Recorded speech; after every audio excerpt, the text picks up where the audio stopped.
And welcome to the first 2-minute breakdown headed into UFC 229. So the first fight on the main card is between top 10 women's strawweights, number 8 ranked Michelle Waterson taking on number 9 ranked Felice Herrig. And let's take a look at the size, because typically Michelle Waterson's undersized for the division. She was previously Invicta's atomweight champion from 2013 to late 2014.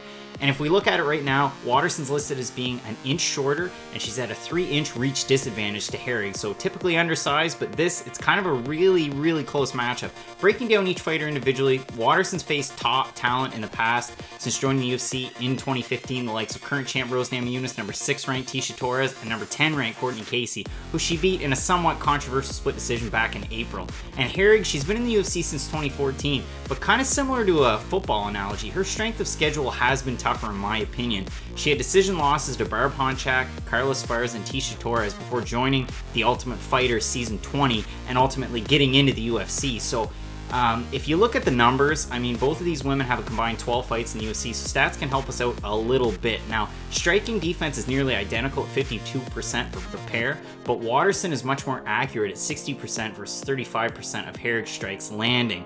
Now, if we look at strikes absorbed per minute, Waterson's at 2.85 versus 4.86 absorbed by Herrig, and Waterson's much more active with the takedowns and on the ground as well, besting Herrig in just about every single category except for takedown defense, where Herrig is at 69% versus Waterson's 58%, which is still very respectable.